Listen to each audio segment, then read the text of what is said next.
بسم اللہ الرحمن الرحیم۔ قبر کی پہلی رات کا منظر کیسا ہوگا؟ یہ ایک ایسا سوال ہے جس کی تلاش میں ہر دوسرا شخص نظر آتا ہے۔ آج ہم اس سوال کا جواب آپ کے لیے اسلامی نقطہ نظر سے لے کر حاضر ہوئے ہیں۔ اس کے علاوہ آپ کو یہ بھی بتائیں گے کہ آخر قبر انسان کو کیسے پکارتی ہے؟ کیا یہ پکار انسان کو سنائی دیتی ہے؟ حضرت ابو سعید خدری سے روایت ہے کہ سرور کائنات صلی اللہ علیہ وآلہ وسلم نے فرمایا، لوگوں، لذتوں کو ختم کرنے والی موت کو کثرت سے یاد کیا کرو۔ قبر ہر دن اپنے مردوں سے خطاب کرتے ہوئے اعلان کرتی ہے، میں غربت اور تنہائی کا گھر ہوں، مٹی اور کیڑوں کا گھر ہوں۔ جب مومن کو دفنایا جاتا ہے تو قبر اسے مرحبا کہتے ہوئے خوشخبری سناتی ہے کہ میری پشت پر چلنے والوں، میں تو بڑا محبوب تھا، آج میں تیری ہو گئی اور تو میری طرف آ گیا، تو اب میرے احسان کو دیکھ لے گا۔ یہ کہہ کر قبر تحت نگاہ کشادہ ہو جاتی ہے اور جنت کا دروازہ اس کے لیے کھول دیا جاتا ہے، جہاں سے اس کو جنت کی تازہ ہوا آتی ہے۔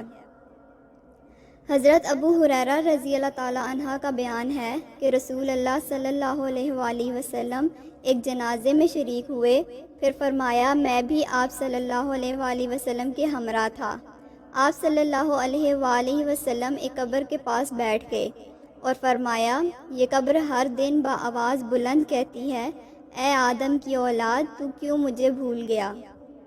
کیا تجھے یہ معلوم نہیں کہ میں تنہائی کا گھر، غربت کا گھر، وحشت کا گھر، کیڑوں مکوڑوں کا گھر ہوں؟ میں بہت تنگ گھر ہوں، مگر اللہ جس کے لیے کشادگی کا حکم فرمائے گا اس کے لیے کشادہ ہو جاؤں گی۔ اس کے بعد آپ صلی اللہ علیہ وآلہ وسلم نے فرمایا، اے قبر، تو یا تو جنت کا چمن ہے یا پھر آگ کا ایک تنور۔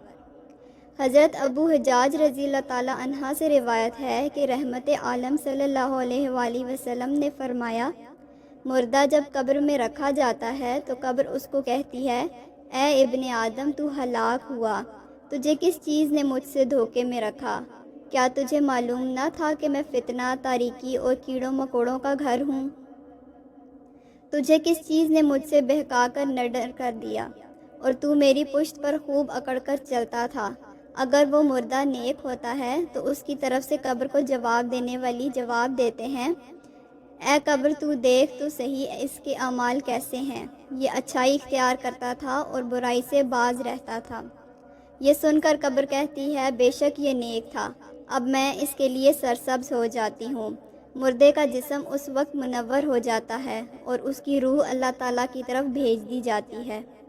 حضرت عبداللہ بن عبید رضی اللہ تعالیٰ عنہ سے روایت ہے کہ رسول اللہ صلی اللہ علیہ وآلہ وسلم نے فرمایا، مردہ قبر میں بیٹھتا ہے اور ان لوگوں کے پیروں کی آواز بھی سنتا ہے جو اس کے جنازے کے ساتھ قبر تک گئے ہوں۔ مردے سے اس کی قبر کہتی ہے، اے ابن آدم، تیری ہلاکت ہو، تو نے میری تنگی، بدبو اور کیڑے مکوڑوں کا خوف نہیں کیا، اس لیے تو نے ان چیزوں سے بچنے کے لیے تیاری نہ کی۔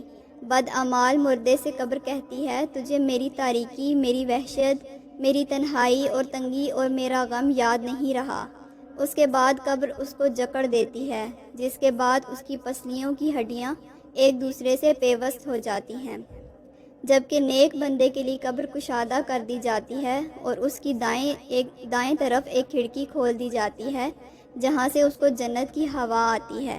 اللہ پاک ہم سب کو قبر کے عذاب سے بچائے اور ہم کو نیک اعمال کرنے کی توفیق عطا فرمائے، آمین یا رب العالمین۔